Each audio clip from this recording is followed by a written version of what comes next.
आप देख रहे हैं बेनिफिट टीवी।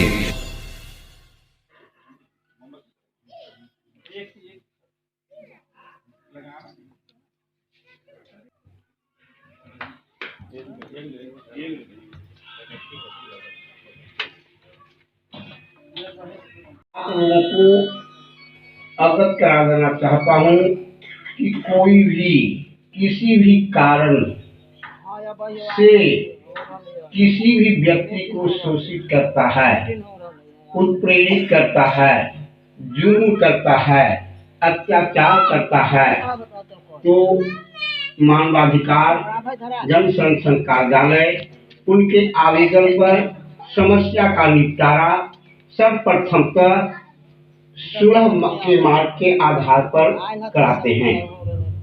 यदि सुलह के मार्ग पर समस्या का निदान और समाज में प्रेम हो जाता है तो उसका निष्पादन कर दोनों को धन्यवाद प्रदान करते हुए शांति व्यवस्था करने के लिए निर्देश देते हैं।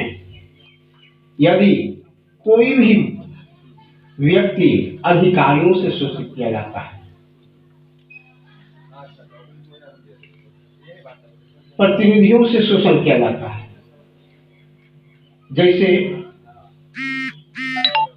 वृद्धा पेंशन, सामाजिक सुरक्षा पेंशन, गली नाली दुनियादारी वगैरह वगैरह वगैरह, वह आप लोगों के बीच नहीं पहुंचता है,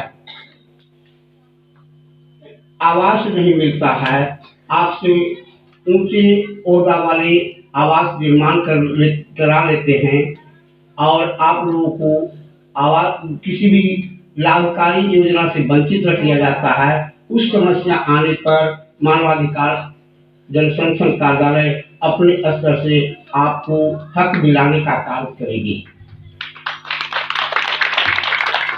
चाहे वह स्वास्थ्य का हो, लाभकारी योजना हो, भू समस्या हो, किसी भी प्रकार का समस्या हो, मानवाधिकार जन संरक्षक आपको हर एक स्तर से मदद कर आपको अधिकार दिलाने के लिए सेवारत रहेंगे। आप कृपा कर मानवाधिकार संरक्षक से सहयोग कर अपने अधिकार से लाभ उठाने का प्रयास करेंगे। धन्यवाद। विशेष अध्यक्ष महोदय आपको अवगत कराएंगे। ऐसे अध्यक्ष मनोज कुमार आए हैं, उनसे विशेष जानकारी उनके लिए ध्यान से सुनना है और इसी वाणी को मैं समाप्त करता हूँ। जय हिंद, जय भारत। नारी कोमल है लेकिन कमजोर नहीं, हम कोमल है कमजोर नहीं, शक्ति का नाम नारी है, सबको जीवन देने वाली मौत भी तुझसे हारी है।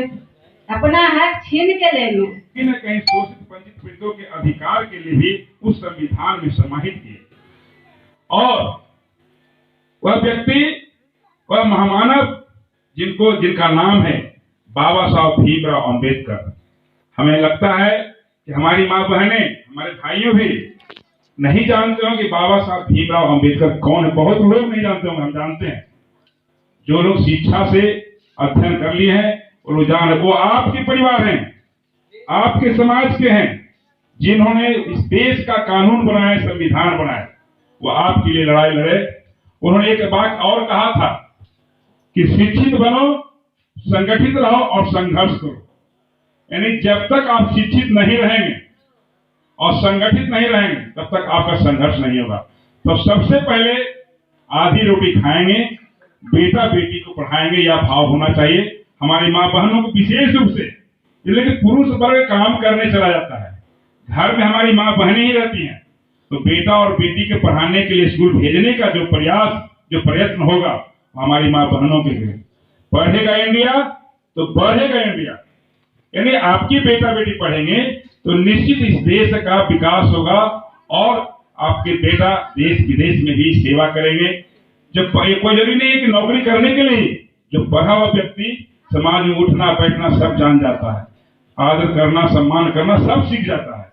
तो आपके अधिकार के लिए गांव टोले कस्बे में भी जो पढ़ा हुआ व्यक्ति, आपका बेटा बेटी जब पढ़ जाएगा तो निश्चित आपके अपने समाज के लिए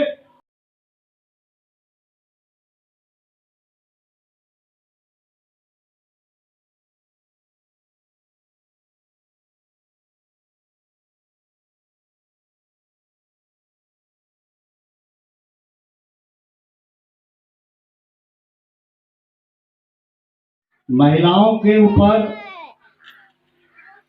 जो जुल्म और अत्याचार बरपा जाता है वो क्यों होता है?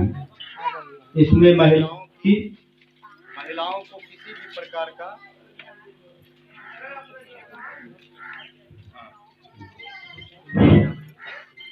कानून के बारे में कुछ भी पता नहीं होता है जिसके किया जाता है।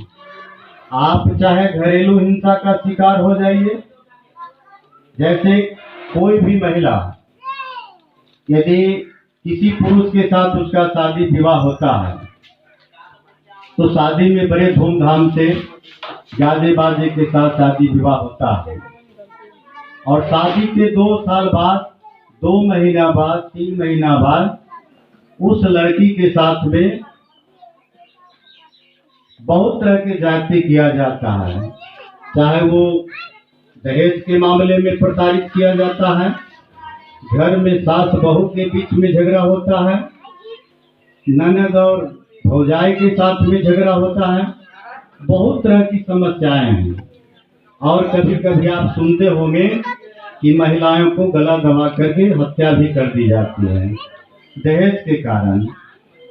आप गांव देहात से बिलोंग करते हैं, गांव देहात में महिला एक दूसरे को कभी कभी आप सुनते होंगे किसी महिला को डायन तक भी कहती है, कभी कभी बांझपन का भी आरोप प्रत्यारोप चलता है। तो हम लोग बहुत कुछ जो है अधिकार सरकार से या किसी भी संस्था से छीन सकते हैं। इसके लिए जागरूक होना बहुत जरूरी है।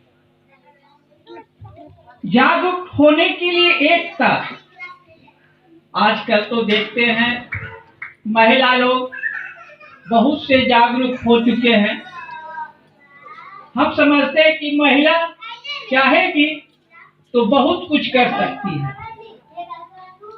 ऑफिस हो, स्कूल हो, अस्पताल हो, आप लोग अधिकार मांगिए। अगर नहीं मिलता है, नहीं वहाँ काम होता है तो 10 औरत मिलकर जाइए, वहाँ पे हल्ला कीजिए। वहाँ भी नहीं सुनता है तो आप लोग यहाँ आइए, एप्लीकेशन दीजिए कि हम मेरा। आप देख रहे हैं बेनिफिट टीवी।